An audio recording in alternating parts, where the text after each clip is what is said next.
cosa que haya quedado por ahí?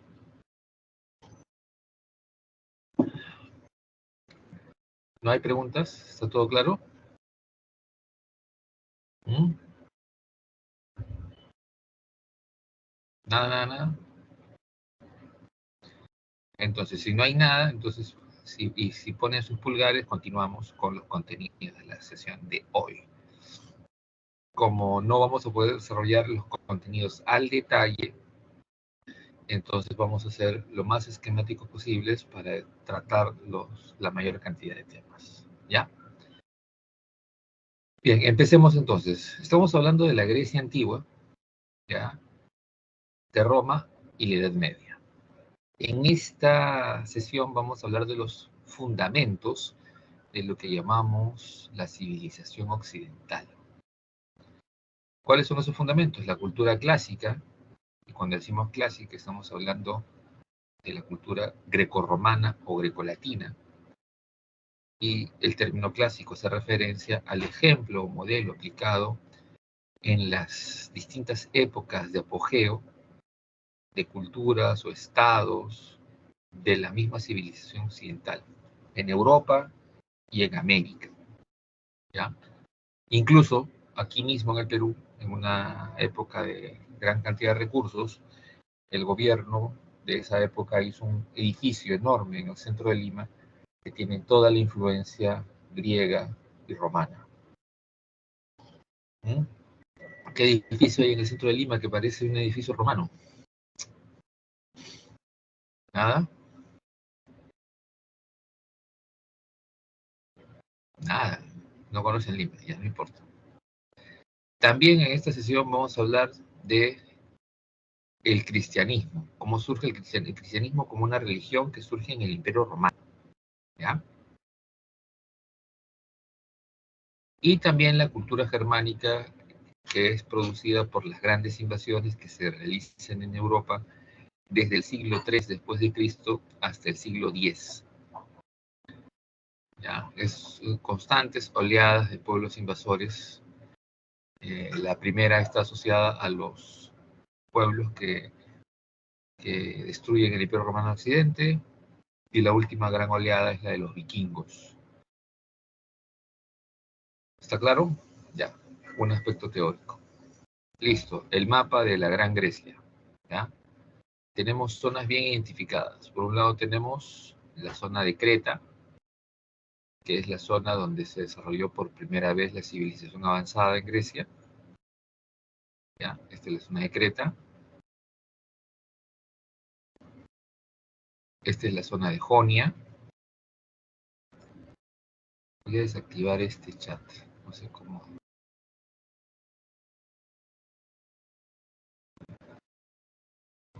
A ver.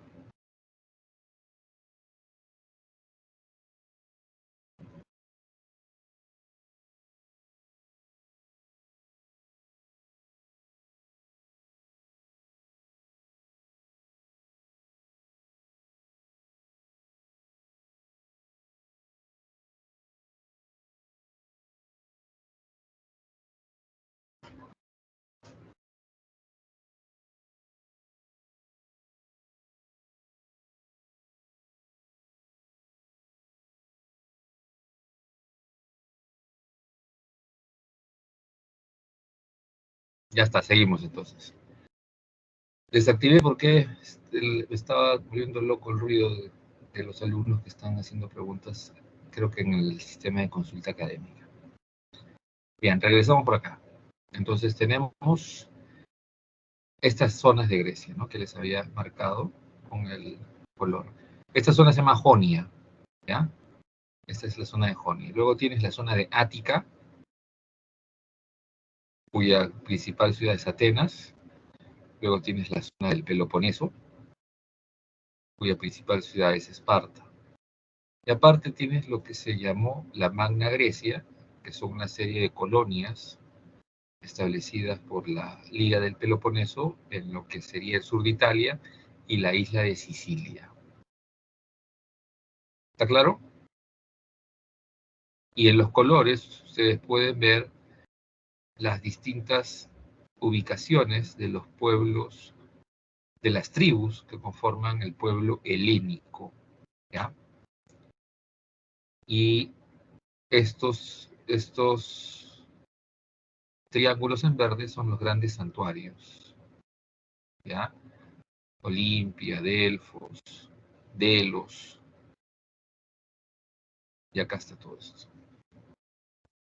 Ahora, en rojo tienes los yacimientos de la época cretense o minoica, que es la primera etapa de Grecia. Y de la segunda etapa está en celeste, los yacimientos de la época micénica. ¿Está claro? Ahora, este edificio es el Partenón, ¿ya? Este es el gran templo a la diosa Ateneas. Atenea, o Palas Atenea, en Grecia, que es la principal diosa de los atenienses. A ver, cultura general, Atenea es diosa de qué? ¿De qué virtud humana? ¿De qué cualidad humana? ¿Mm?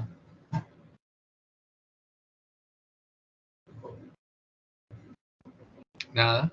Cultura general, nada. Uy, ay, ay. Ya, usen el chat, porque cuando hablan se escucha, no se escucha bien, se escucha eco. O sea, si quieren hablar en una sesión virtual, usen audífonos, por favor, porque si no se escucha todo mal, se escucha la calle, la gente, su casa, todo. Por eso les dije en la primera clase, por el chat es más eficiente. Así es. Muy bien, la sabiduría. Entonces, señores, hemos heredado un montón de cosas de los griegos. Los cursos que usamos, las disciplinas que usamos, e incluso la historia, para empezar. Acuérdense, los griegos son los primeros. Incluso historia significa relato en griego, ¿ya? Pero un relato que es, según, como lo define Aristóteles, es un relato de los asuntos de la polis, de los asuntos humanos, con causas humanas, ¿ya? Porque hay relatos de cosas divinas, ¿no? De cosas mágicas, que son los mitos, se llama, así lo separa Aristóteles. Ya, este monumento, señores, la portada de este monumento se ha convertido en el símbolo de una organización que apoya la ciencia y la cultura en el mundo. Que si ustedes ingresan a San Marcos, podrán postular a las becas o intercambios que esa institución financia. ¿Cómo se llama esa institución? Actual. Una organización internacional. ¿Mm? Nada. Eso es cultura general, ¿eh? Nada. Ya. UNESCO. UNESCO. La Organización Organización de las Naciones Unidas para la Ciencia y la Cultura. Así se llama, UNESCO. Y da buenas becas si es que eres buen estudiante. Ya. Los griegos nos han dejado un montón de cosas. Ya está bien clarito. Democracia, el modelo democrático participativo, filosofía, lógica, estética, o sea, lo que tiene que ver con el arte, la forma, los géneros literarios, dramaturgia, teatro, oratoria, los juegos panhelénicos. A ver, estos juegos panhelénicos, ¿ahora cómo se llaman? ¿Cómo se llaman ahora?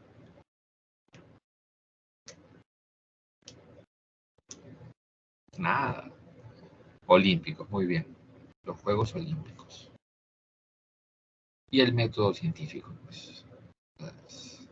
Los griegos son los papás de separar, acuérdense, separan la ciencia de la religión y de la política. Bien, cuando hablamos de Grecia hay dos grandes etapas históricas. Una etapa llamada prehelénica, es decir, antes de la llegada de los pueblos helénicos, donde hay una población originaria que logra un alto desarrollo científico y tecnológico, ¿dónde? En la zona de la isla de Creta y en algunos otros, pero Creta tiene el mayor desarrollo inicial.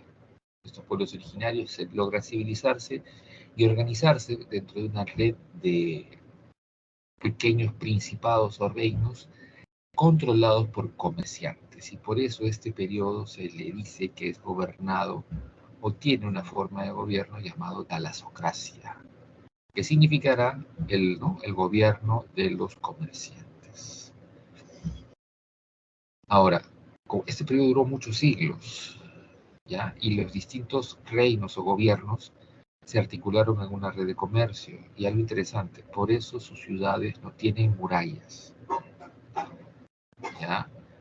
Estas poblaciones originarias comienzan a tener un proceso de invasión alrededor del año 1600, 1500 a.C., llega la primera oleada de pueblos helénicos, que son pueblos de origen indoeuropeo, que comienzan a invadir varios de estos territorios, dando lugar a una segunda etapa, que es la etapa micénica, también en otros libros le ponen aquea, etapa en la que los pueblos helénicos ¿ya? Comienzan a unirse para derrotar a los pueblos. El gentilicio de la población originaria es pelasgos, ¿ya? Para derrotar a los pelasgos. La última ciudad de los pueblos originarios o pueblos pelasgos en aguantar el avance de los helénicos es Troya. Esta etapa termina con la caída de Troya, ¿ya? Llegan más pueblos helénicos, los jonios, los dorios, los eolios. Los dorios introducen el hierro, ¿ya? En carros de combate en Grecia. Ahora, la siguiente etapa, a ver, la diferencia también a nivel de cultura popular, diríamos así, o cultura general. Los dioses de los pueblos prehelénicos o pelasgos, a sus dioses les llaman titanes.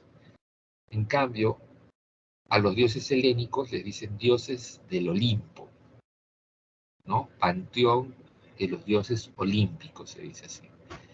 Y tiene un dios principal, un dios papá, que es el que dirige a los dioses contra los titanes. Cultura general, ¿cómo se llama? ¿Cuál es ese supremo dios? No es el único, es el dios más poderoso. Es el papá del resto. Muy bien, Adrián. Zeus. Zeus. ¿Ya? Ahora, los pueblos helénicos son 4 grupos de tribus, pero tienen lenguaje común, una historia común, un ancestro común y un panteón de dioses similar, ¿ya? Ahora, invaden Grecia y comienzan a pelearse entre sí, ¿ya? ¿Cuándo terminan las guerras entre ellos? Cuando forman un nuevo sistema de gobierno. Salen de las monarquías tiránicas a los sistemas de las polis o politeia, que significa participación, elección y debate a nivel de las actividades políticas. Ahora, en esta época, los griegos comienzan a unirse entre las distintas polis para formar ligas de colonización y conquista. Se forman 2 grandes ligas. La Liga Ática o Ateniense, que se dedicará a expandirse por la cuenca del Mar Negro, que es una zona súper rica, ¿ya? Ojo, los troyanos aguantaron porque ellos tenían el acceso al Mar Negro, por si acaso, en el estrecho de los Dardanelos. Pero además, porque era el control de estos enormes valles del Mar Negro, que ahora pues son Rusia, Turquía, Ucrania. Chicos, en esta zona del planeta, la cuenca del Mar Negro, se produce el 25% de los alimentos básicos actuales de la humanidad. Trigo, cebada, centeno, soya, ¿qué más? Maíz y girasol. El girasol para el aceite. Ahí, en esta zona. Por eso cuando empezó la guerra entre Rusia contra Ucrania, el precio de muchos productos subieron. Entonces se forman dos ligas. La primera liga, les decía, la Liga Ática, que controla el Mar Negro, y la Liga del Peloponeso, dirigida por Esparta, que es la que forma lo que se ha llamado la Magna Grecia. ¿Ya? Ahora, para no perder sus costumbres guerreras, ¿ya?, en lugar de matarse entre ellos, deciden competir y practicar las artes marciales de esa época que los griegos llaman atletismo. Y de ahí surgen las Olimpiadas a partir del año 776 a.C. ¿Ya? Y las Olimpiadas se mantuvieron en toda la época griega hasta que Roma se hizo cristiana. El edicto de Tesalónica, que convierte el cristianismo en religión única del imperio, prohibirá las prácticas de las Olimpiadas. ¿Ya? Ahora, ¿qué más? Esta es la época arcaica, esta es la época en la que para difundir la imagen de una unidad cultural de todas las polis o pueblos griegos, en esta época surge la Ilíada y la Odisea. Bien, la Grecia clásica es el máximo apogeo de las polis, es la consolidación del sistema democrático primero en Atenas y luego en otras polis más, ¿ya? Y el gran desarrollo económico y comercial de Atenas y de Esparta, ¿ya?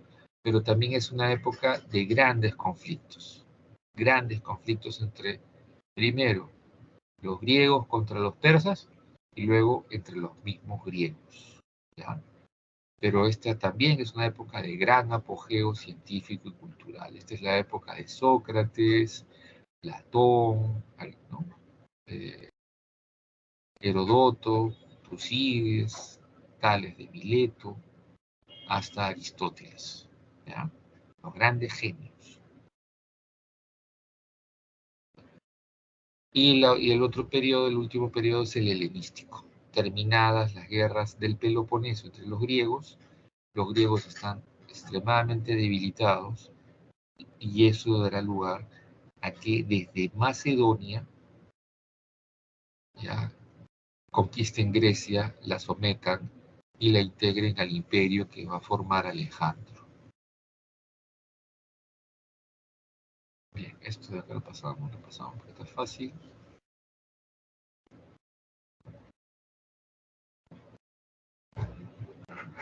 Ya, las guerras médicas. Medos o persas. ¿Ya? Medos o persas. Los griegos a los persas le llaman medos.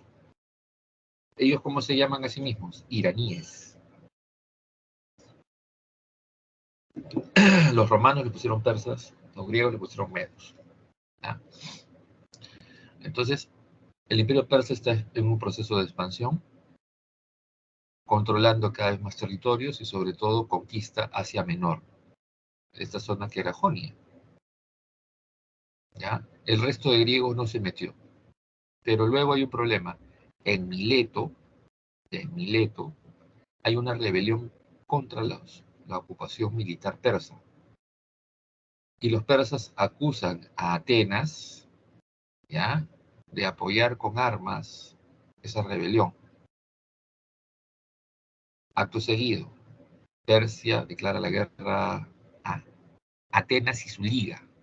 La primera guerra médica es persas contra atenienses, nada más.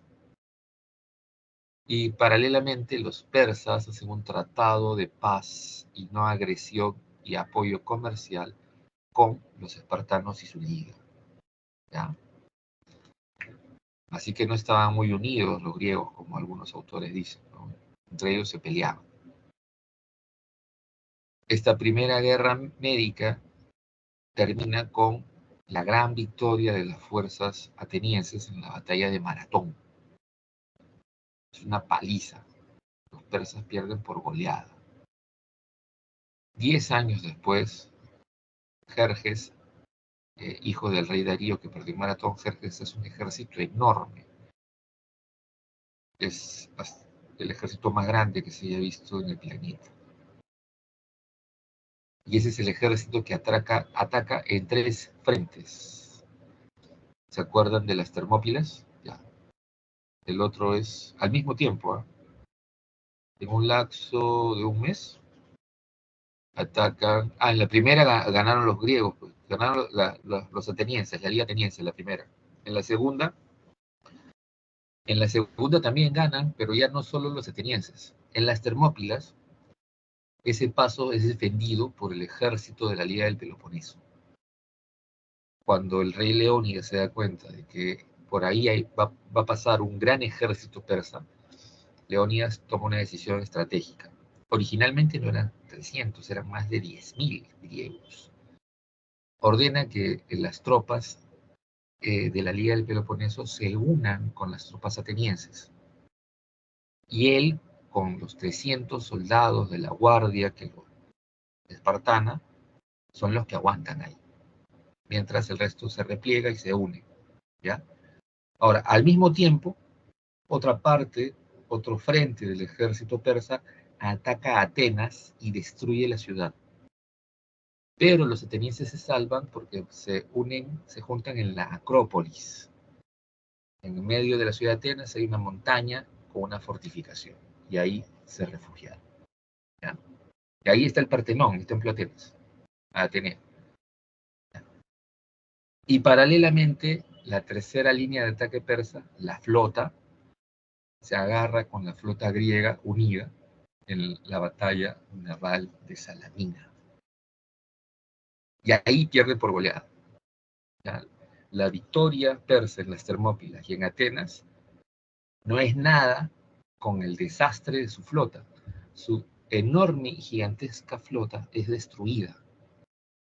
Y después ya vendrán otras batallas en las que la infantería persa será destruida. Esta es la segunda.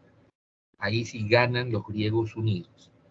Al terminar la Segunda Guerra Médica, los griegos unidos forman la Liga de Delos, que es una liga que están casi todas las poligriegas y entran en guerra para votar a los persas de Jonia y de las grandes islas de Creta y de Chipre.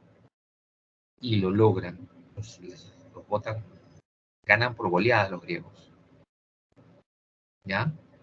Y eso da lugar al Tratado de Paz de Simón, o Calias, también es el Tratado de Calias o Tratado de Simón, es el mismo.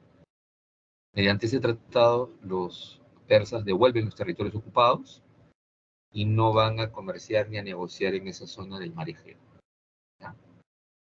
Listo, pero ahí termina la cosa. No. Atenas se vuelve en la superpotencia, ¿ya? Y en Atenas hay un gobernante, el máximo cargo político de Atenas se llama arconte. Y hay un arconte que se llama Pericles, que es reelegido. Todos los años hay elecciones. Y este pata gobierna 31 años. ¿Ya?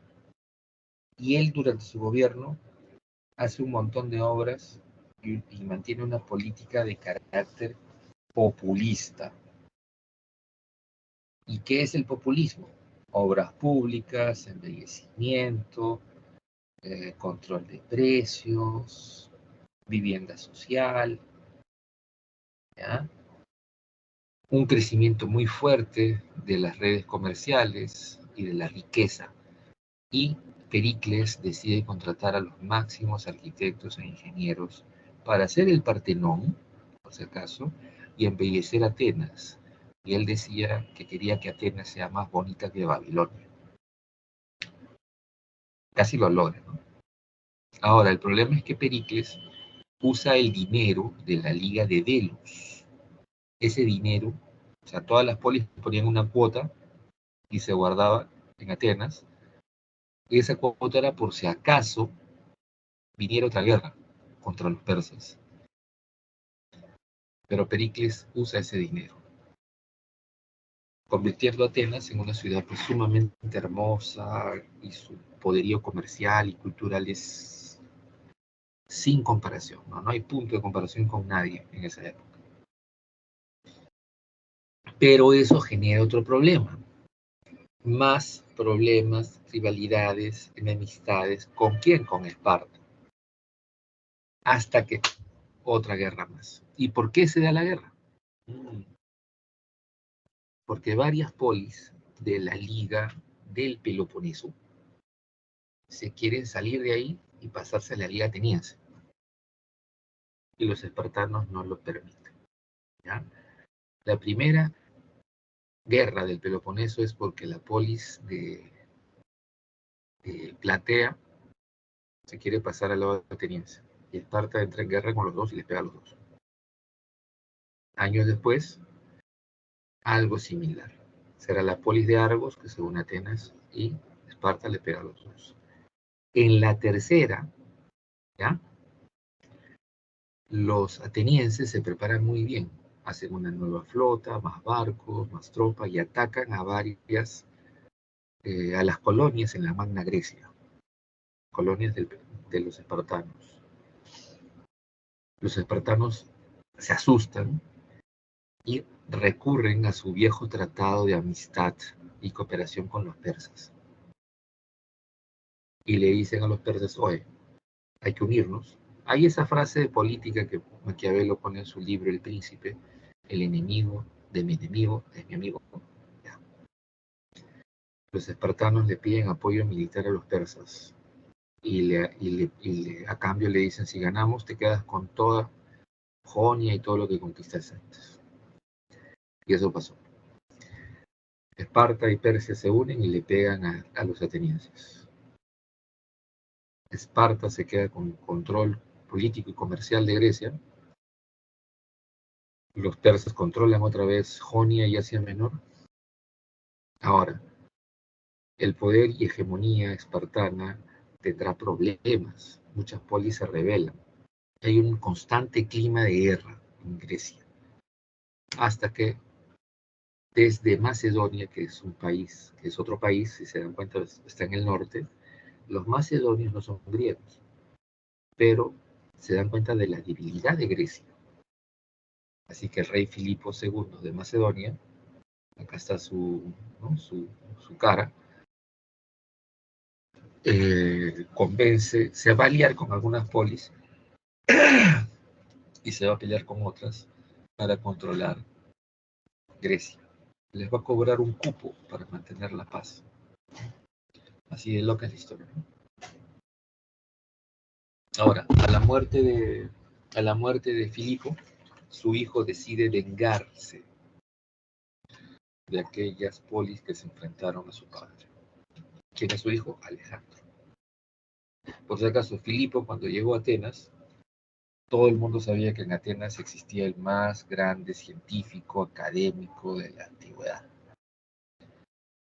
¿ya? Que había huido cuando los persas ocuparon otra vez Jonia, ¿ya? Él era de Estagira. ¿Quién es este sabio, filósofo, científico? El más grande científico de la antigüedad, por lo menos de Grecia, sí. Y que se fue refugiado a Atenas y se dedicó a investigar, escribir y enseñar en Atenas. ¿Quién es? Cultura general. Aristóteles, muy bien, Ángel. Aristóteles, pero con tilde en la O. ¿Ya? Filipo lo busca y le dice, oye, quiero que seas profesor de mi hijo y de los nobles macedonios. ¿Ya? Y Aristóteles fue el profe de Alejandro, por si acaso. ¿Ya? Bien. El periodo helenístico es ese periodo de expansión macedónica, pero también de fusión cultural. Esta expansión hacia el oriente genera una fusión cultural entre los aportes griegos y de varias culturas del oriente, o sea, de Asia Menor, Medio Oriente, hasta el Valle del Indo. Ya esto dará lugar que se formen estas unidades políticas y luego reinos que son llamados helenísticos. Egipto, Persia y Macedonia, con una lógica helenística, con esta fusión cultural. Ahora, Alejandro hace una campaña militar alucinante y conquista todo lo que ves en el mapa. Desde Grecia, Egipto, hasta el Valle del Indo. ¿Ya? Y esta campaña dura solo 8 años. acá está. Acá están las batallas. 8 años. Ya, si quieres, tómale, aquí este es un resumen de toda la clase.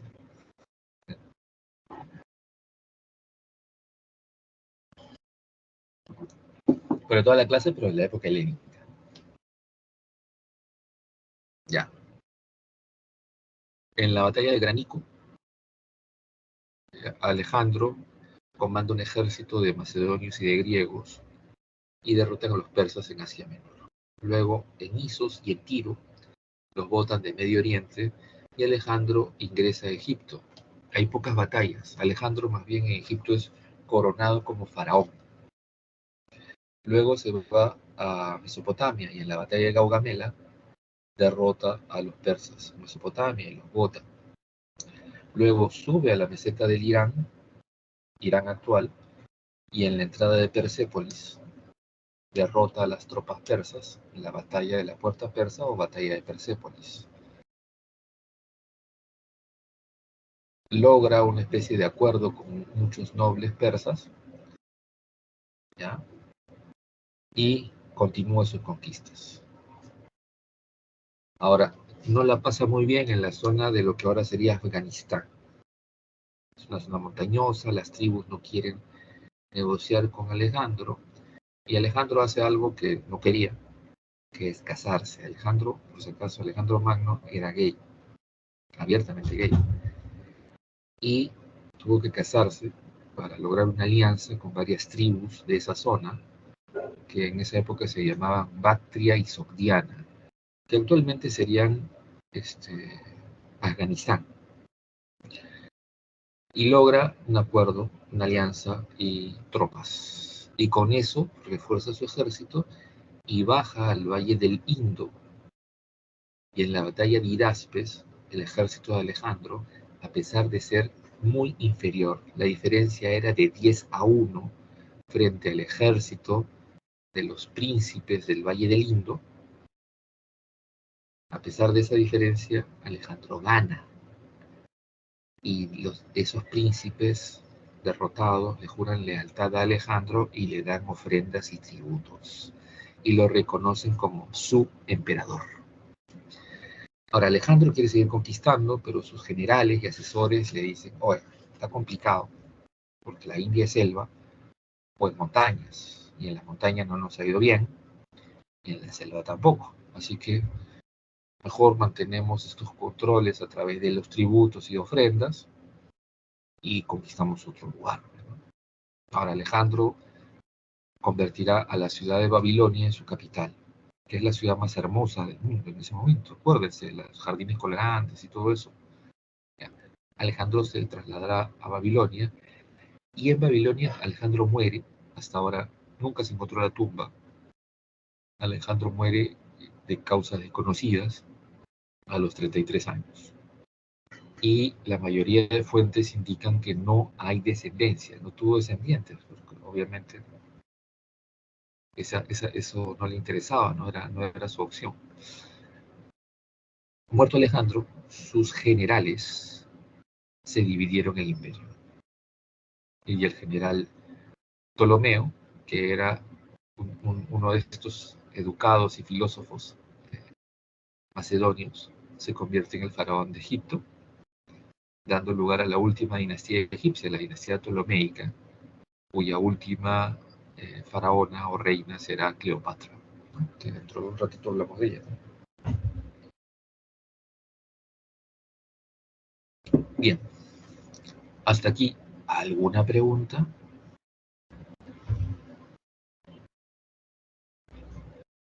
Acá están las guerras médicas y el Peloponeso y sus fechas. Creo que acá también está, ¿no? Ah, no, acá no está. Tómale captura, para que veas ahí. La primera es persas contra atenienses, ganan los atenienses. Segunda es persas contra griegos, ganan los griegos. La tercera es griegos contra persas, ganan los griegos. Guerra de Peloponeso. Primera, gana Esparta. Segunda, gana Esparta. Tercera, gana Esparta en alianza con los persas. ¿Ya?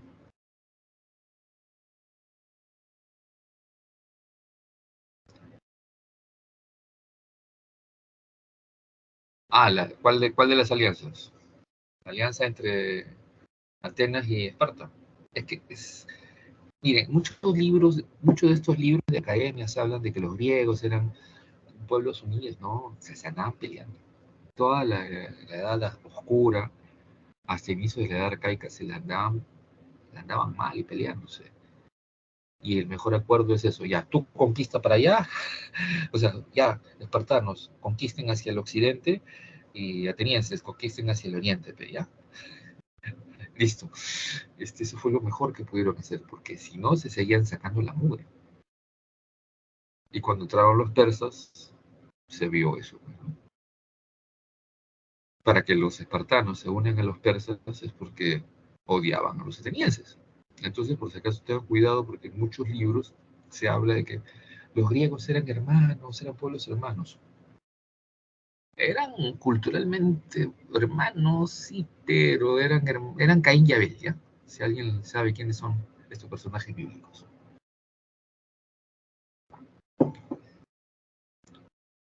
Ya, listo. ¿No hay más preguntas? Ya, esto también tómale captura porque ahí está recontra resumido lo que hemos explicado de la Edad Oscura. Está lo de las Olimpiadas. Las Olimpiadas se mantienen hasta que se impuso el Edicto de Tesalónica, que prohíbe a las religiones. Y como en las Olimpiadas se hacían ¿dónde? En la polis de Olimpia, la polis sagrada para los griegos politeístas. Y encima se practicaban los deportes en honor a quién, al titán y dios o semidios Atlas. ¿Sí? Entonces, escucha. Por esa misma razón, por ejemplo, los cristianos fanáticos quemaron el Museum, Gymnasium y Biblioteca de Alejandría, que era una especie de centro de investigación y universidad. Era una mezcla de la NASA, más Harvard, más MIT y la Sorbona juntos. Y la última directora de esa institución fue una mujer, una científica, astrónoma y física llamada Hipatia de Alejandría. ¿Ya? Así que por si acaso en la edad antigua, las mujeres sí tenían muchos roles y no había el prejuicio a las distintas opciones de género. ¿Ya? Por si acaso. Entonces, ¿estamos claros? Y ahí viene, pues, ¿no?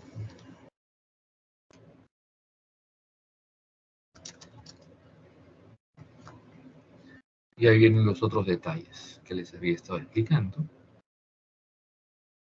Bien. ¿Alguna pregunta, señores y señoras? Nada. Nos vamos a Roma. Ya. De Roma ustedes saben un montón. Para empezar, nosotros tenemos un idioma derivado del latín. Por eso el lenguaje les deben haber explicado desde el colegio, espero yo, que nuestro idioma es una lengua romance. Romance hace referencia al latín, a Roma, al latín. ¿Ya? Además, nosotros usamos las letras romanas. ¿Ya? En Europa, la influencia del Imperio Romano de Occidente usa estas letras, las letras latinas. Y la influencia del Imperio Romano de Oriente usa las letras griegas. En Rusia, en Ucrania, ¿sí? En Grecia usan letras griegas. En cambio, Italia, España, Francia, Alemania, Gran Bretaña usan letras latinas. Y el Perú, el actual Perú, es una mezcla y una imposición cultural desde España. ¿Está claro? Por eso usamos lengua romance, letras latinas, y casi todos somos cristianos católicos. ¿No? Sí, se dan cuenta, ¿no? Ahora, de Roma hemos aprendido un montón de cosas. El derecho. Ojo, saben que en ciencias las especies fueron tipificadas en los reinos de la naturaleza por primera vez por el científico Plinio, ¿ya? Y él es el primero que hace, ¿no? La historia natural, le llaman, su libro. Y desde esa época hasta ahorita, todas las especies animales y vegetales, e incluso minerales que se descubren, en la naturaleza o se crean en laboratorio, les ponemos nombres griegos. No, no, no, les ponemos nombres romanos. ¿Sí? Argentum. A ver, ¿qué significa Argentum? ¿Qué significa aerum? Aerum o aeurum. Argentum, ¿no? Significa plata. Argentina viene del Río de la Plata. Argentum. ¿O nunca han visto una tabla periódica? ¿Nunca han visto una tabla periódica? ¿Ah? Nada. Con razón, pero no la hacen en química. La tabla periódica está en latín. Sodium, sodio. ¿Ya? Y las especies vegetales también. Les ponemos nombres en latín. Y esto viene de los romanos. El derecho que ahora tenemos viene de los romanos. ¿Ya? El modelo de organización cívica o urbana. Hoy día cumplimos un año más. La ciudad de Lima cumple un año más. Pero la ciudad de Lima se organiza como un cabildo o municipio. Y esos cabildos o municipios fueron creados por los romanos, con elecciones, cargos públicos, ¿ya? Y el concepto de ciudad viene de la ciudad romana o civitas. ¿Está claro? Y no solo eso, el cristianismo es romano. El cristianismo ya surge en el concilio de Nicea, del año 325. Antes del concilio de Nicea hay un montón de sectas que creen en un Dios hecho hombre, ya, que en unos pueblos le llaman el Christus, que significa del griego al castellano el elegido, el marcado, ¿para hacer qué? Para hacer en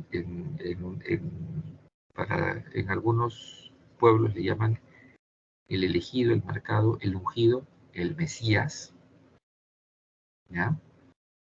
Que libere al pueblo de la opresión.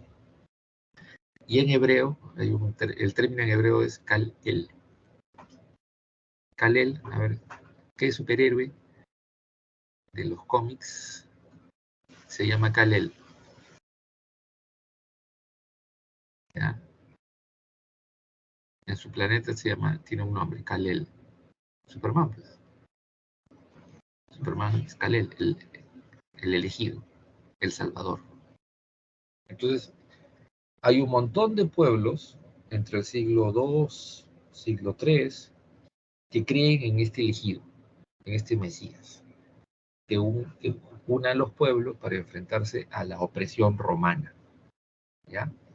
En algunos pueblos es más un líder más religioso, en otros un líder más militar, en otros un líder más político.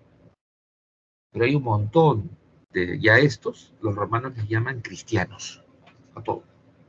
Pero repito, cristiano viene, o Cristo viene de el ungido, el marcado, el seleccionado para ser el líder, el salvador, el Mesías, el elegido. Ahora, el emperador Constantino I es el que junta a los líderes de todas esas sectas en el concilio de Nicea y les dice, de acá no sale nadie hasta que me saquen un solo libro sagrado, una sola historia de ese Cristo y las oraciones que se van a usar en los rituales. De ahí sale el Padre Nuestro, el Credo, la Biblia y la vida oficial de un señor llamado Jesús de Nazaret, que no existen evidencias históricas de su existencia. ¿Ya? Por si acaso, estamos en un curso de historia y no hay evidencias, no hay testimonios directos de la existencia de este personaje. Recuerden que los romanos crean el derecho y todos los juicios que hacen hay expedientes. Y misteriosamente ese juicio a ese señor llamado Jesús de Nazaret no hay el expediente. Si somos estrictos con la ciencia histórica, entonces no existe el personaje. Es solo una creencia popular que creció y que muy hábilmente el emperador Constantino y los políticos, líderes religiosos de esa época, supieron aprovechar y crearte un personaje. ¿Ya? Pero ahora, si tú crees, es tu problema. No podemos hacer nada. Ahora, de Roma también sabemos algo, los días de la semana. Cuando Julio César fue cónsul máximo, hay que tener cuidado, porque he visto estos libros de Academia Misia que dicen que Julio César fue emperador. No, Julio César no fue emperador. El primer emperador de Roma fue Octavio César, sobrino de Julio César. Julio César llegó a ser cónsul máximo de Roma, pero no es emperador. Cuando Julio César fue cónsul máximo de Roma, hizo una reforma de los calendarios y los rituales. Estableció el calendario solar de 365 días, dividido en 12 meses, y cada mes tendrá el nombre de una fiesta del calendario agrícola del centro de Italia, en especial del valle del río Tíber, donde está Roma. ¿Ya? Y a su vez divide las semanas en 7 días, en honor a los 7 principales dioses de Roma, que son, a ver, la luna, Marte, ¿qué más? Mercurio, ¿qué más? Júpiter, Venus, Saturno y el Sol. ¿Ya? En castellano no se nota mucho, pero en inglés, clavadito, en inglés es exacto. Monday, Tuesday, Wednesday, Thursday, Friday, Saturday, y el último, Sunday, día del Sol. ¿Ya? En inglés, clarito se nota la lógica. En castellano ha habido modificaciones, ¿no? Muchos no saben. Lunes, luna, martes, claro, ya está claro, ¿no? Pero el resto de días como que se pierde. Pero ahí están, pues. Eso hace Julio César. Y eso ha quedado hasta ahorita. ¿Ya? ¿O no? ¿Se acuerdan o no se acuerdan? ¿Cuántos días tiene el año? ¿Cuántos meses? ¿Y las semanas cuántos días? ¿Y cómo se llaman los días? Ya, eso es romano. Así que en Roma tenemos un montón de cosas que hemos aprendido hasta ahorita. ¿Ya? Y ahora, si quieres ver esos grandes monumentos, los monumentos que verías ahora, que son las ruinas de la época imperial romana, en la ciudad de Roma, ingresas a San Marcos, te vas de beca o de intercambio, y vas a ver un montón de monumentos. Esos monumentos no son del siglo de oro romano, son el siglo de oro del imperio, la primera etapa, no, son del siglo II, siglo III. El Panteón, el Arco del Triunfo, los restos del Coliseo son entre el siglo II y siglo III. No son de la época de la primera dinastía imperial. La primera dinastía se le llama Julio Claudia, porque es por la familia Julio César, ¿no? Los descendientes de Julio César. Y a Roma tiene 3 etapas claramente definidas, ¿sí? La monarquía, que surge de un proceso de invasión. Los romanos también originalmente son pueblos indoeuropeos invasores de estos territorios, que llegan por oleadas, ¿ya? Y se establecen en el centro de Italia. Después de varias guerras, uno de estos líderes, Rómulo, se convierte en el primer rey. Y la ciudad la nombra en honor a su hermano, gemelo, llamado Remo, que luego se castellaniza como Roma. ¿Ya? Ahora, la monarquía conforma un orden social muy interesante. Patricios son los nobles, pero patricio viene de padre de la patria o fundador de Roma. Son aproximadamente 300 familias las que fundan la ciudad de Roma y el reino de Roma. Y cada una de estas familias tendrá un representante en el Senado. El Senado no significa, Senado, ¿no? Si lo traduces mecánicamente sale senil, ancianos. Y en algunos libros misios de academia le pone, no, eran ancianos. No eran ancianos. Eran las antiguas familias de Roma, los nobles. ¿Ya? Y que en algunos casos podían poner, como esas familias podían poner a un como representante del Senado a un chibolo, ¿no? Julio César asumió siendo chibolito, por ejemplo. Entonces, esos son los primeros romanos. Pero como Roma va a crecer por prestigio político, económico y militar, va a llegar gente, refugiados de distintos lugares a vivir a Roma. Y a estos les van a llamar plebeyos, pueblo. ¿Ya? Estos van a ir adquiriendo derechos progresivamente y sobre todo en la época republicana. Ahora, estos plebeyos, si tienen recursos, hacen negocios, compran terrenos, felices y pagan sus tributos, pero no participan en las asambleas y en el gobierno de la ciudad, y tampoco son parte del ejército. Pero también hay plebeyos pobres, refugiados sin nada, que trabajarán como empleados de las casas de los nobles o de los mismos plebeyos ricos, ¿no? Y aparte, acuérdense que es un pueblo de la Edad de Hierro, y la mano de obra pesada, agricultura, ganadería, pesca, construcción, la mano de obra pesada, la asumirán los esclavos. ¿Está claro? Acá están los 7 reyes de Roma: Rómulo, Numa Pompilio, Tulio Hostilio, Auco Marcio, de la primera dinastía o dinastía latina, y de la dinastía etrusca. Se le llama así porque los romanos conquistan a los etruscos y absorben sus elementos culturales. Tarquinio Prisco, Servio Tulio, y el último rey de Roma, Tarquinio el Soberbio. ¿Por qué fue el último? Por su apodo. Él no quiso hacerle caso al Senado, y el Senado le dio un golpe de Estado. Y el Senado transforma la estructura política de Roma, eliminando el cargo de rey y creando este modelo, ¿no? Donde hay 3 órganos de gobierno. El Senado, que propone leyes que son discutidas por las asambleas o comicios, discutidas y aprobadas. Estas leyes tienen que ser ejecutadas por magistrados o funcionarios públicos que son elegidos por las asambleas, pero el Senado puede dar veto. ¿Qué significa veto?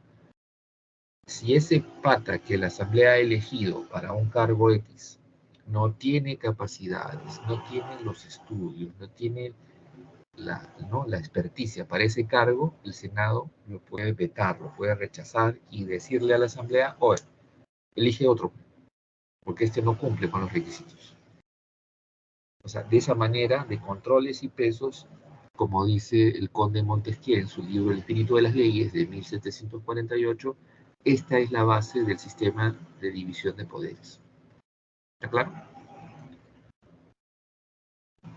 Magistrados, cargos públicos, que han sido elegidos, ¿por quién? Por las asambleas, para que ejecuten las leyes que han sido propuestas por el Senado. Ese es el sistema.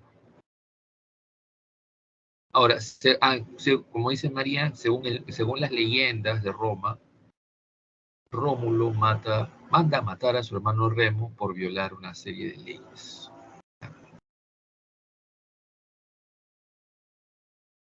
Ahora, en la República, los romanos se copian. Algunos autores dicen que los griegos van a influenciar en Roma bastante, claro que sí. Pero hay muchas leyes que son un calco y copia de lo que hacen los griegos. Pero realmente superan en muchos aspectos a los griegos. ¿Ya? Porque para los griegos hay democracia en Atenas, pero no participan los extranjeros. Y no solo extranjeros, sino también los descendientes de los extranjeros. ¿Ya? Pueden tener derecho a propiedad, sí, pero no van a ir al servicio militar y tampoco van a participar en la Asamblea de Atenas para elegir o ser elegidos. En cambio, los romanos, cuando inician su proceso de expansión, se dan cuenta que el ejército de patricios es muy chiquito. ¿Cómo hacen? Amplían el derecho ciudadano, permitiendo que los plebeyos hagan una cosa que los romanos inventaron: el servicio militar obligatorio. ¿Quieres ser ciudadano romano? Haz tu servicio militar obligatorio. Y después de eso ya eres ciudadano romano. Y encima el gobierno romano te da una pensión, te da tierras, te da casa, para que vivas. Y si te moriste en la guerra, tu familia recibirá la pensión. Eso inventan los romanos. Resultado, un montón de plebeyos se meten al ejército romano, el ejército romano crece de manera alucinante,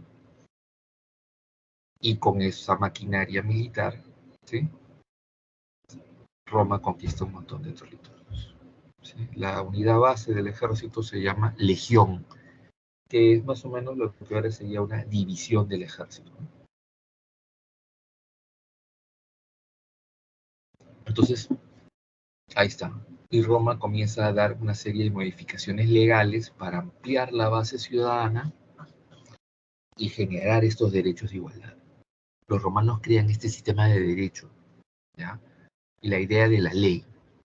¿Han visto la diosa de la ley que tiene en los ojos? En una mano tiene una espada, en otra mano tiene la balanza. Y entre los brazos tiene libros. No, libros. Pero ¿qué tienen los ojos? La imagen de la justicia o la ley. Una venda. Porque no me importa quién eres, de qué color, raza seas, alto, flaco, hombre o mujer, rico o pobre, vestido con Chanel o con Gamarrache. No me importa que tengas tus zapatillas Dolce o tus zapatillas del Mercado Central. No me importa. Yo no te veo. Este principio será el de igualdad jurídica, que se traduce en una máxima: a igual delito, igual condena. No me importa si eres noble, no me importa si eres rico. A igual delito, igual condena. Punto, se acabó. ¿Ya? Eso es una superación de lo que los griegos habían propuesto. Y se supone que esa es la idea del derecho que tenemos en la actualidad. Si hay alguien que tiene privilegios es porque hay jueces venales, eso significa corruptos, ¿ya? Y operadores de justicia desde la policía y fiscales también corruptos, ¿ya? Yo una vez estuve estudiando un tiempo en Estados Unidos y vi un tombo, ¿ya?, poniéndole papeleta era un Ferrari,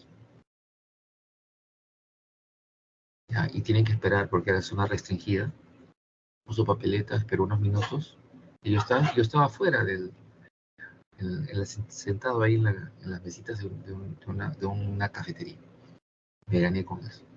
El tombo puso la papeleta, esperó unos minutos, estaba dando vueltas por ahí, regresó, llamó por radio, vino una grúa y se llevó el Ferrari. Y el tombo se quedó parado ahí. Al 15, 20 minutos bajó el dueño del Ferrari desesperado.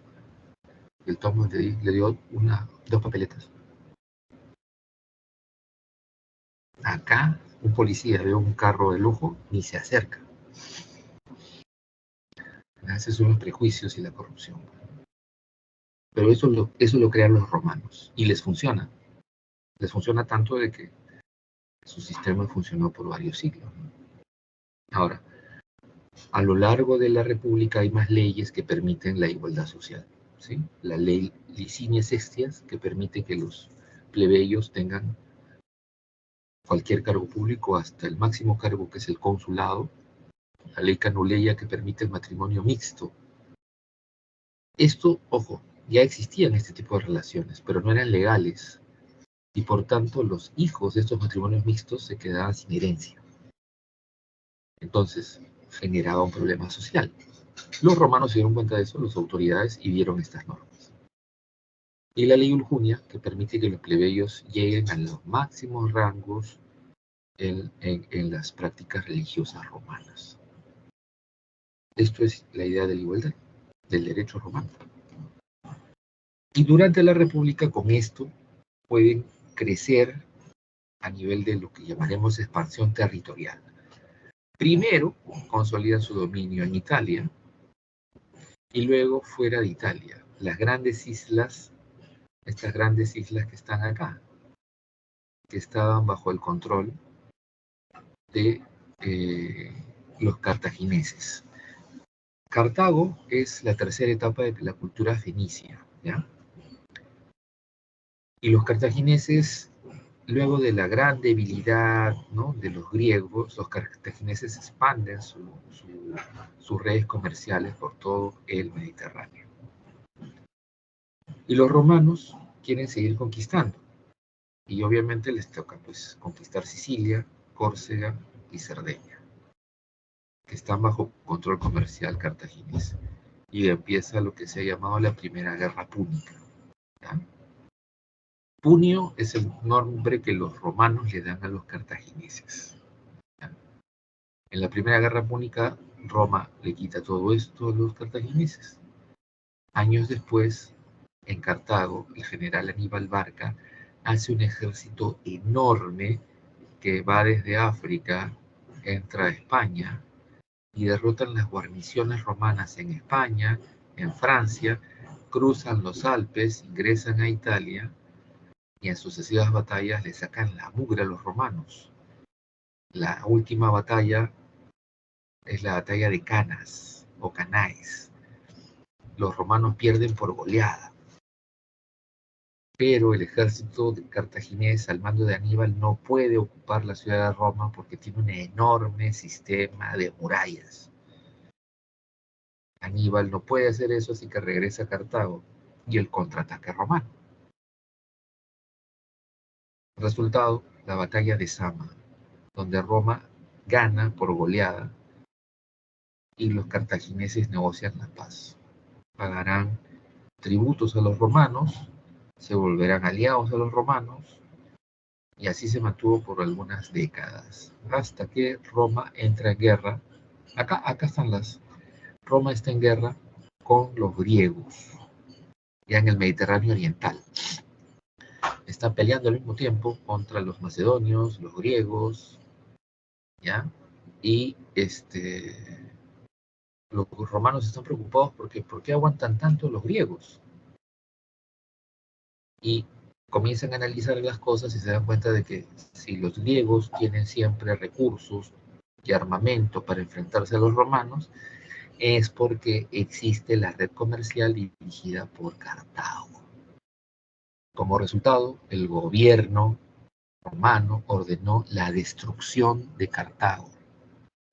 Que no quede nada, que se destruya todo, absolutamente todo, no quede absolutamente nada. Ni siquiera los sobrevivientes serán esclavizados, todos serán eliminados. Los romanos tomaban esas decisiones, eran brutales. Mataron a toda la población, quemaron la ciudad y para que no crezca hierba en las zonas agrícolas, tiraron cal. ¿Ya? Eso hicieron. Alucinante, ¿no?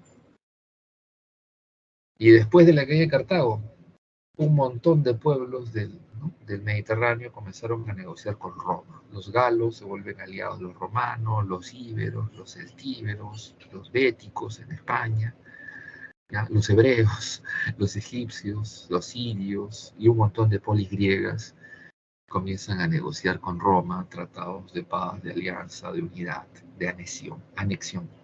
¿Ya? Eso es lo que hace Roma después de la caída de Cartago, ¿no?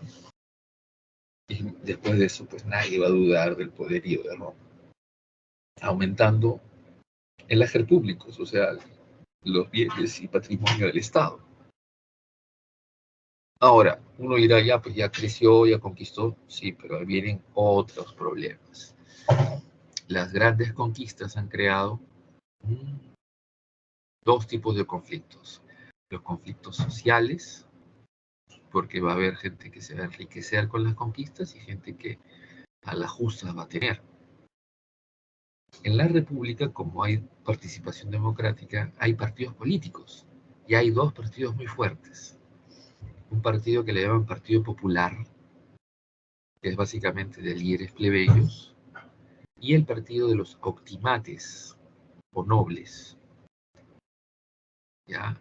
Ahora, Julio César, por ejemplo, era del Partido Popular. Siendo él noble, ¿Ya? Julio César es es miembro del Partido Popular. Loco, ¿no? Ahora, los líderes del Partido Popular proponen una serie de reformas. ¿Ya? Tiberio Graco propone la ley agraria, que es repartir los bienes del Estado, las tierras agrícolas, a los pobres.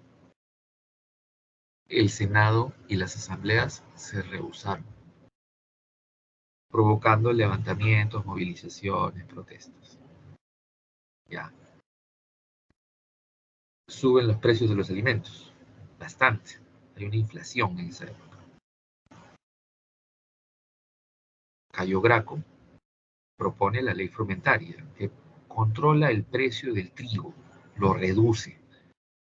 ¿Y quiénes no quieren? Los nobles, pues, porque los nobles son los dueños de las haciendas.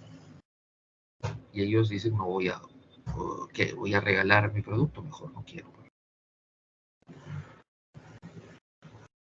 Y entonces levantamientos y convulsiones sociales. Ojo, hay un levantamiento de los esclavos al mando de un esclavo que era gladiador. Fue un levantamiento que asustó a los romanos, al extremo de que las élites romanas que se peleaban entre sí se unieran para enfrentarse a estos rebeldes. A ver, ¿han escuchado de la rebelión de los esclavos en Roma a finales de la República? ¿Ya? ¿Cómo se llama ese líder? ¿Nada? Uy, ay, ay. Muy bien, Ángelo. Espartaco. ¿Ya? Espartacus o Espartaco. Espartaco no era de Esparta. Espartaco no era de Esparta. Él era tracio. El reino de Tracia se enfrenta a Roma. No quiere aceptar el dominio romano. Y la guerra se mantiene y los sobrevivientes de esa guerra son esclavizados. Y este señor era un capitán tracio, un capitán del ejército tracio, que es esclavizado. Y como era buen guerrero, entró pues, a ser gladiador. Y se hizo muy popular siendo gladiador.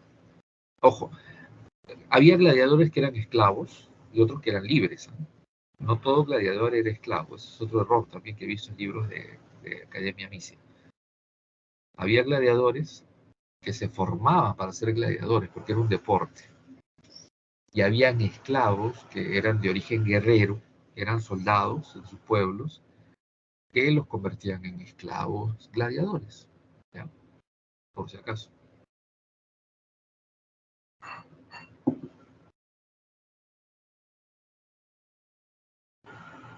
Ahora, las guerras continúan, ¿ya?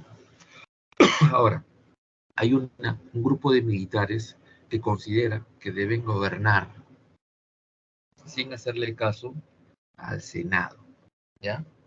No quieren hacerle caso al Senado, quieren ir más allá y incluso gobernar ellos. Dicen que la gloria militar y las conquistas les dan el derecho a gobernar. Y el primero en plantearlo va a ser el cónsul, acá está, Pompeyo, y se revela con su ejército en Grecia. Julio César defenderá al Senado y a las leyes e irá con su ejército a derrotar a Pompeyo. Lo logrará, Pompeyo se va a refugiar en Egipto, ¿ya? Pompeyo se refugia en Egipto y el faraón egipcio lo ejecuta, lo decapita y le regala la cabeza de Pompeyo a Julio César. Julio César no sabe qué hacer, y mientras pasan esos días, Julio César se ha puesto en contacto con la hermana del faraón, Cleopatra, y decide apoyarla y darle golpe de estado al faraón. Y luego, ya saben, se casan, ¿no? Julio César regresa a Roma con ideas y propuestas de leyes similares a las de Pompeyo, donde el ejército tenga mayor poder. A esta tendencia, históricamente, le han llamado cesarismo. O sea, si hay a lo largo de la historia, si hay un gobierno dirigido por militares, con leyes a favor de los militares, se le dice cesaristas o cesarismo. ¿ya? Entonces, ¿por qué? Por Julio César. Ahora, Julio César cuando lleva esos proyectos de leyes al Senado, lo matan, ¿no? Subiendo las escalinatas del Senado, lo asesinan, ¿quién? Los senadores. Un grupo de senadores que creen en la República lo asesinan. Ya. Uno dirá, ¿ahí terminó el problema? No, señores, porque el sobrino de César, o de Julio César, Octavio César, César es su apellido, Octavio César, se convierte en cónsul de Roma, ¿ya? Y hay un problema. Marco Antonio, que era el otro cónsul, se rebela. Esta vez Marco Antonio, ¿con quién se junta? Con Cleopatra. Y se rebelan contra la República. Y en el año 31, Octavio le solicita al Senado poderes imperiales para poner orden y paz en la República. Y el Senado le da estos poderes. Imperator significa que este pata, Octavio, puede imponer la ley sin tribunales, sin asambleas. Eso significa imperator. Él impondrá la ley, sin tribunales ni asambleas. Él representa a Roma. Y eso es lo que hace. Y en la batalla naval de Actium, la flota de Roma derrota a la flota de Marco Antonio y Cleopatra. Ya saben, ¿no? William Shakespeare lo convierte en un excelente drama, en una excelente obra de teatro, Marco Antonio y Cleopatra, ¿no? Y el suicidio, o sea, Marco Antonio le dicen que Cleopatra se ha muerto y él se suicida. Y luego ya Cleopatra, al verlo muerto, también se suicida. Ahora, el año 27, Octavio regresa a Roma y el Senado lo convierte, le da el título de Princeps o primer romano y a su vez sumo sacerdote, el término en latín, sumo pontifices o sumo sacerdote, es decir, él dirigirá los rituales, será el jefe de nuestras iglesias, será el primer romano y que represente al Estado romano. Y lo van a coronar como emperador con el nombre de César el Grande, o César, en latín, Augustus, César Augustus, y se convierte en el primer emperador. Y el primer emperador es Octavio César, no Julio César. Ese es un error que he visto en varios libros de estas academias místicas. Incluso lo he visto en videos de algunos profes que se creen que saben historia. Octavio es el primer emperador de Roma y es la dinastía Julio-Claudia. ¿Por qué? Por Julio César, ¿ya? ¿No?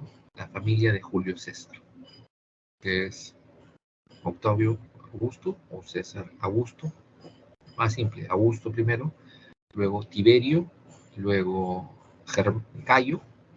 Cayo, casi nadie sabe, ¿no? Usa ese nombre, usan el apodo, ¿ya? ¿Cuál era el apodo del emperador Cayo?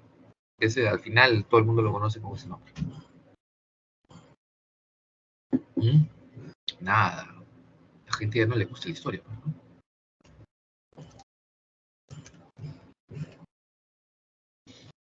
¿Mm? Nada. Cayo Germánico, así se llamaba el pata.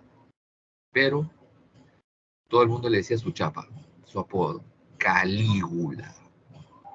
¿Qué significa Calígula? ¿Mm? ¿Qué significa Calígula? Caliga era bota. Los soldados romanos usaban unas botas. Y Cayo Germánico, cuando era niño, admiraba mucho a su padre, que era militar. Y se ponía las botas de su papá. Y desfilaba, ¿no? Hacía, como niñito, pues, ¿no? Desfilaba así, imitaba a los soldados marchando. Y los oficiales y su mismo padre se reían, ¿no? Y le pusieron el apodo de Calígula, que significaría botitas, traducido al castellano, ¿no? Caliga, bota militar. Calígula, Botita. Y ese es el apodo, Botita. En latín. Creo que les dije que estudié latín. Entonces me maté de risa. Pero el nombre real del pata es Cayo Julio César Augustus Germanicus. O Cayo Germánico. ¿Ya? Pero es un vacilón, porque en los mismos museos de Italia están los bustos de los emperadores y no aparece Calígula. Que mucha gente está en el museo y dice, oye, Calígula. Y los guías, no sé, yo sí me he reído varias veces. Calígula es Cayo. Ah, ese Calígula, sí, Cayo. Entonces, en los guías de audio, o sea, cuando te compras un audio guía, un aparato que te explica el museo, ahí sí sale. O ahora ya tienen código de barra y pones el celular ahí y te sale la historia, ¿no? Con tus audífonos en el celular. Pero la gente no sabe. Cayo Germánico, más conocido como Calígula. Después, ¿quién vino? Claudio y después Nerón. Esos son los emperadores romanos de la primera dinastía o dinastía Julio o Julia. Ojo, ¿ya? A los emperadores, en muchos libros dicen que eran autoritarios, tiránicos, despóticos. Falso.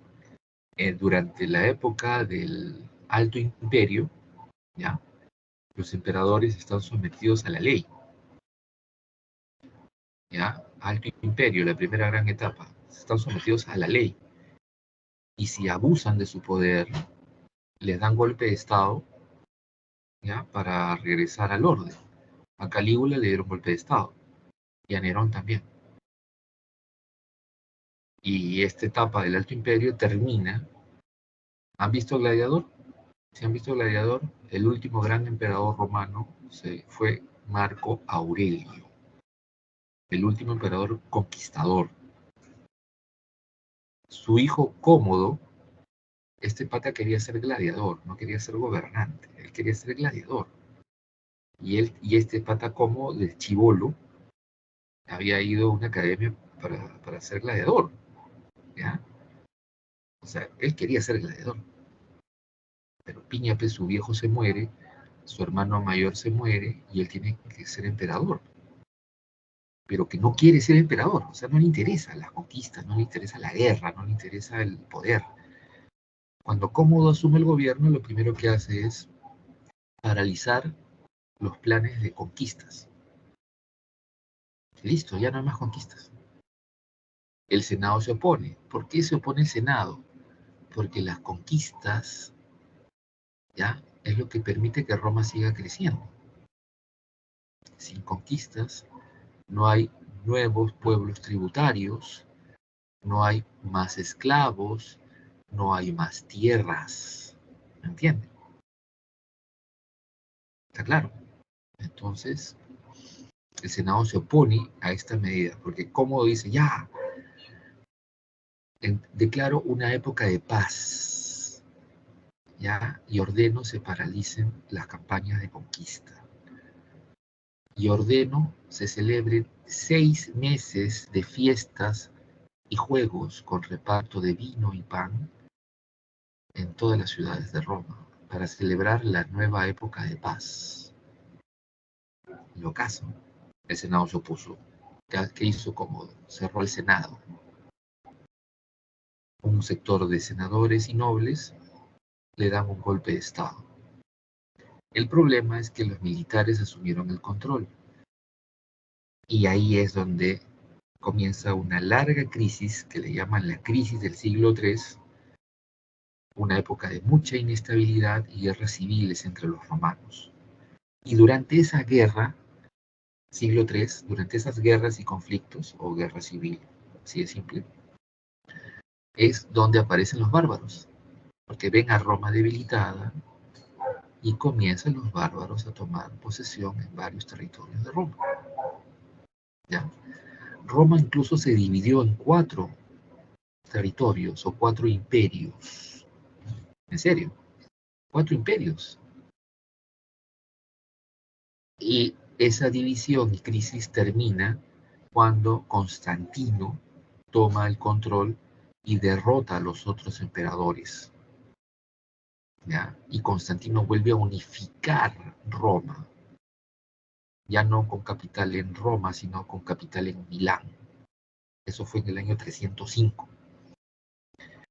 Y Constantino se da cuenta que lo único que puede unificar Roma son esas nuevas sectas llamadas cristianas, ¿ya? Y Constantino lo que hace es, primero, el edicto de Milán en el año 313, que pone fin a la persecución religiosa, a todas las religiones, y se establece la libertad de cultos. Ojo, a la única religión que se le persigue como tal es al judaísmo. Al cristianismo no. Ya eso también es otro error de los libros basados solo en la versión de la iglesia. A la única religión que está prohibida es al judaísmo. En cambio, las sectas cristianas hacen ofrendas y pagos a los dioses romanos. ¿Ya? Todavía no se ha prohibido el paganismo, todavía. Ya hay una mezcla de distintas prácticas religiosas. En cambio, los judíos no. El único pueblo que se revela al imperio son los judíos. Y hay una etapa de historia que se llama las guerras judías, que terminan en el año 116 después de Cristo, con la destrucción de Jerusalén, ¿ya? Y la expulsión de todos los parientes y descendientes de los rebeldes. Roma gana, destruye Jerusalén, ejecutan a los rebeldes y todos los parientes de los rebeldes son expulsados de Judea. El 90% de la población de Judea es expulsada a distintas partes del Imperio Romano. ¿Ya? Solo se quedó el 10% de la población de Judea, o sea, de judíos, que eran leales a Roma. ¿Está claro? Fue alucinante, ¿no? Y Jerusalén fue totalmente destruida y construyeron una nueva ciudad. La actual Jerusalén, las ruinas actuales, o sea, la parte vieja de Jerusalén actualmente, es de la Edad Media, ¿ya? Es de la Edad Media, de la época de las Cruzadas. Y está construida encima de edificios de la época musulmana, que a su vez están construidos encima de edificios de la época bizantina. Y estos edificios de la época bizantina están construidos encima de los edificios de la época imperial. ¿Ya? Es en Jerusalén. Una vez que estuve como un mes ahí, vi esa vaina. Los arqueólogos excavan en los sótanos. Un pata arqueólogo español me dijo, oye, te voy a llevar al sitio de excavación. Yo pensé que como en el Perú, pues, ¿no? Abierto, ¿no? Entonces un día estábamos tocando un timbre.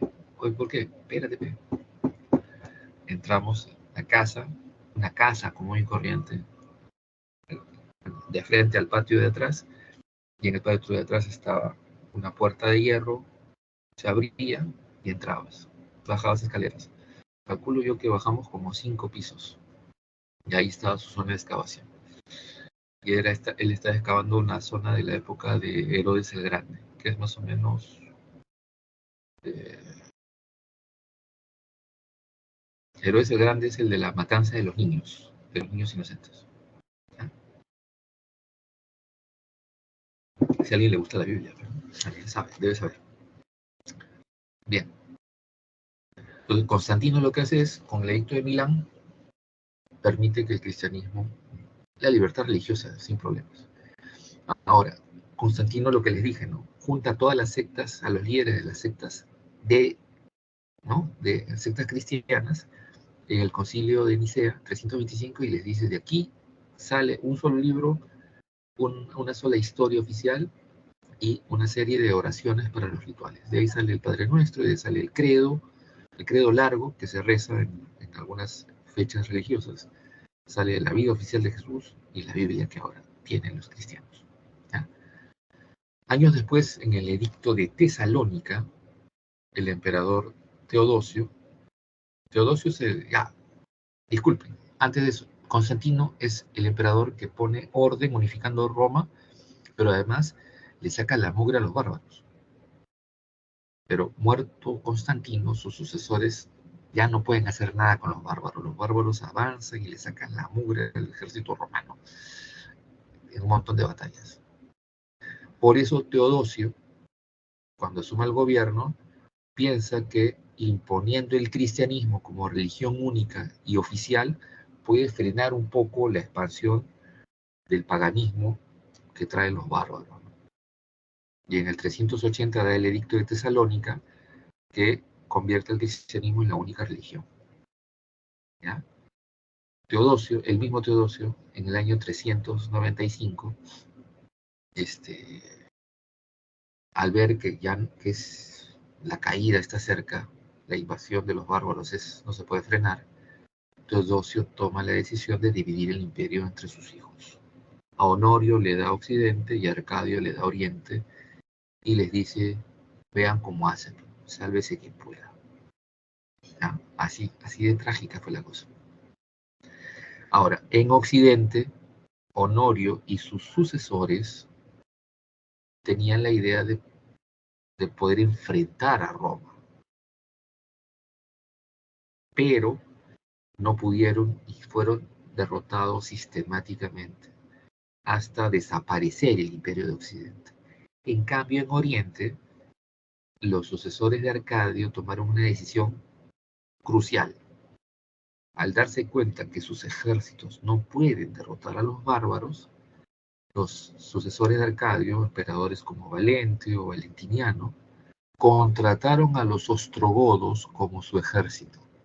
Les dieron tierras, salarios, títulos militares, hicieron que sus líderes se casen con princesas romanas de Oriente, y listo. Y durante 100 años más o menos, los ostrogodos fueron el ejército del Imperio Romano de Oriente, que luego en la Edad Media le llamaremos Imperio Bizantino. Y por eso sobrevive el Imperio de Oriente, ¿ya? Más hábiles, más inteligentes pues, los emperadores de Oriente que los de Occidente, ¿ya? Más en cuestión estratégica. En Occidente, ¿ya? Aquí hay unos datos, los he puesto acá. Ah, no, acá están, no están acá. Ah, no, en la otra diapositiva. Si salgo de esta. He puesto una serie de datos para que ustedes puedan copiarlos para entender el avance de los bárbaros. Solo que está un poco lenteja el sistema.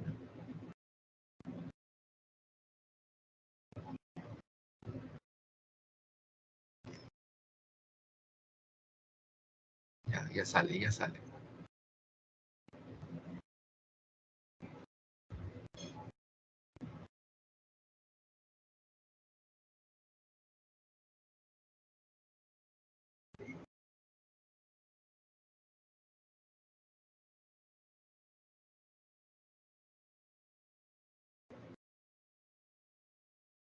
No quiere avanzar.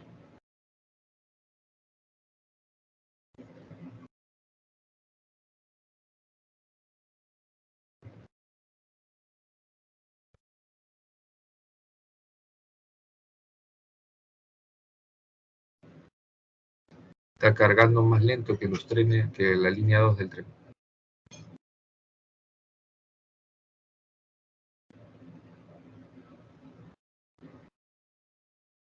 Recién ha cargado 3 diapositivas.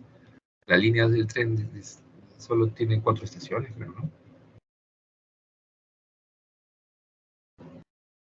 Ahí está, pues. Jóvenes, elijan mejor. Elegimos cualquier cosa.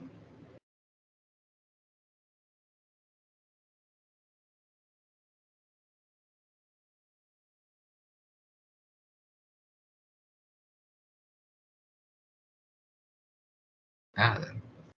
Se ha quedado, como dicen, lajeada. Se me lajeó. Ya. Entonces, cae Occidente, ya no va ni para atrás ni para adelante. Cae el Imperio Romano de Occidente, 466, acuerden, es el fin de la Edad Antigua, inicios de la Edad Media. ¿Ya? Entonces, vamos a dejar de compartir porque de nada nos sirve estar compartiendo esto. Vamos a ver si...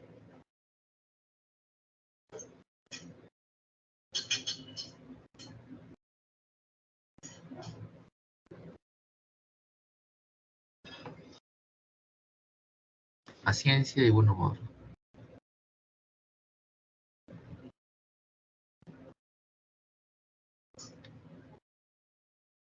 Y todavía te dice el sistema, las diapositivas aparecerán cuando estén listas, no molestes, ¿no?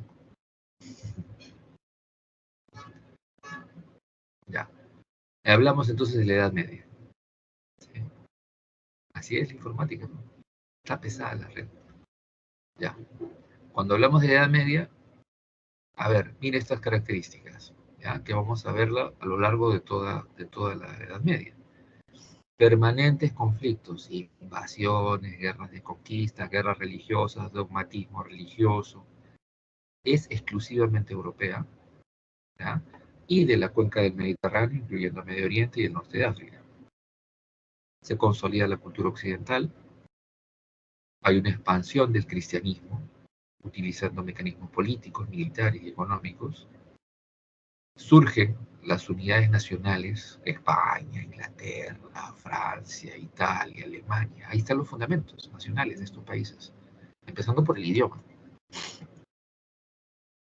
Cambios de permanentes estructuras y poderes. Los mapas se mueven, los gobiernos se caen rápido o se construyen otros, o se modifican o se dividen. Las fronteras son inestables por el clima de guerra permanente.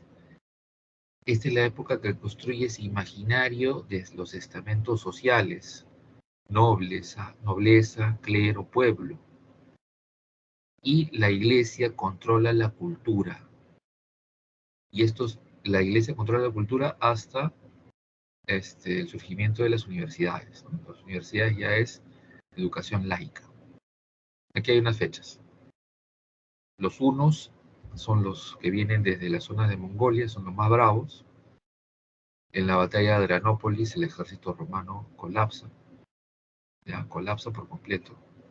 En el 396 las guarniciones del Rin son rebasadas. 410 Roma es saqueada por los visigodos. 450 Britania es tomada por los anglos, sajones y jutos. 451 la cosa está tan fea que los romanos se juntan con los bárbaros para enfrentarse a los hunos. Los hunos son tan malos que los germanos y los romanos se unen. Cae Occidente y en Occidente se forman los reinos germánicos. Pero que tampoco duran mucho porque siempre hay otras oleadas de invasores.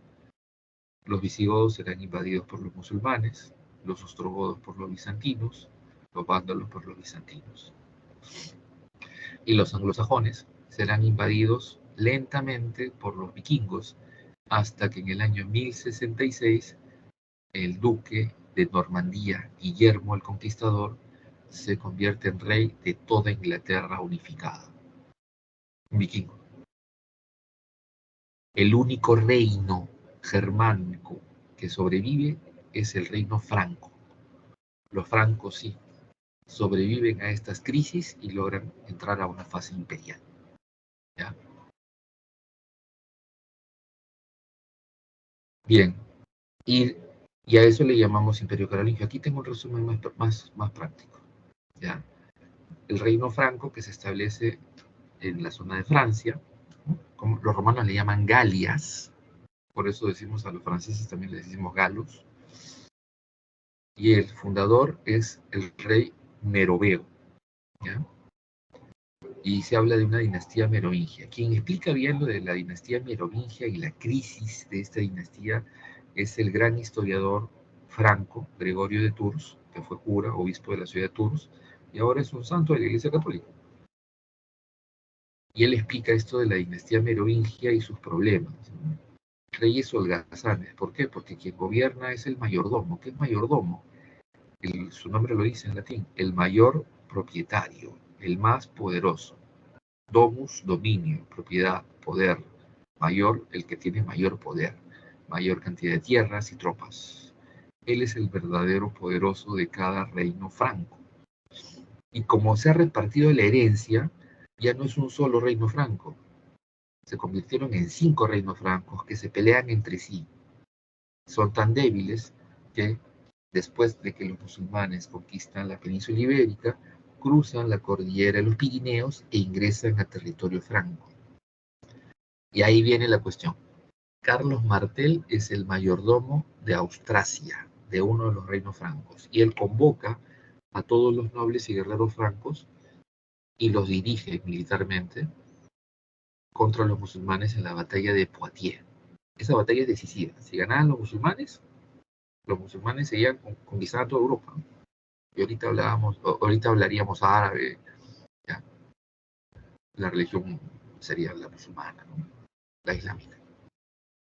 Ahora, la dinastía carolingia son los descendientes de Carlos Martel, por si acaso. El hijo de Carlos Martel, Pipino, da un golpe de estado a Chilerico III, que es el último rey merovingio, y Carlos Martel se convierte en rey de los francos. Disculpen, Pipino el Breve. Pipino el Breve se convierte en rey de los francos. Su hijo lo sucede, Carlos.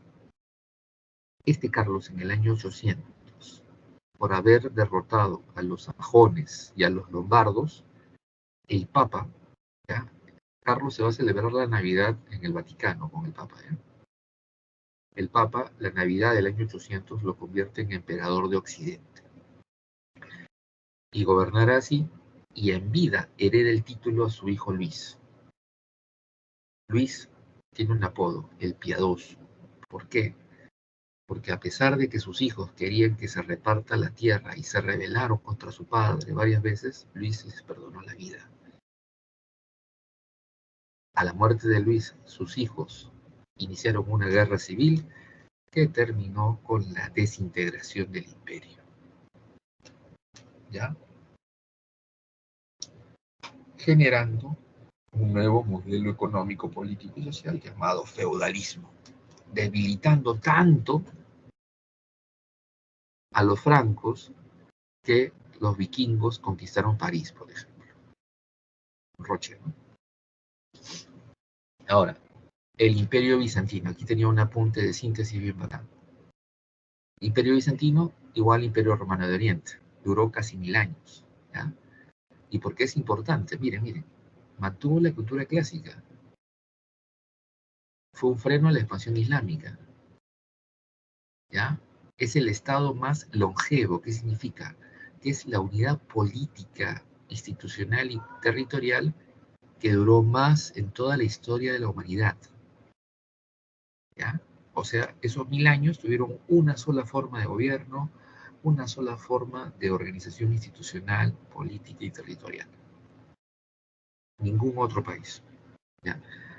Y gracias a ello se conservó la cultura clásica y los curas e intelectuales de Occidente fueron a las zonas bizantinas a estudiar. ¿Ya? El gran salto que da el humanismo es que cuando cae Constantinopla, hay un montón de sabios bizantinos que huyen a Florencia. Y con esos profes, los Medici forman una nueva universidad, que es la que educa a los humanistas y renacentistas. ¿Ya? Bien, señores, les doy las claves para irnos, ¿ya? Porque ya no nos da tiempo para hacer más. La próxima clase, si tienen apuntes de los contenidos de Edad Media, o Grecia o Roma, anótenlos brevemente y los resolvemos en el día, ¿no? Los ponen en el chat y los comento. 1, Argentina. 2, Colombia. 3, Brasil. 4, Alemania. 5, Chile. Repito, Argentina, Colombia, Brasil, Alemania, Chile. ¿Ya? Bien, señores, ha sido un gusto. Así es. Muy bien, muy bien. María Fernanda puso las claves. Gracias por su atención y nos vemos la próxima semana. Y repito, si tienen preguntas de estos temas, anótenlas para resolverlas al inicio de la próxima clase. Cuídense mucho, que les vaya muy bien. Nos vemos. Chao, profesor, cuídese. Cuídense.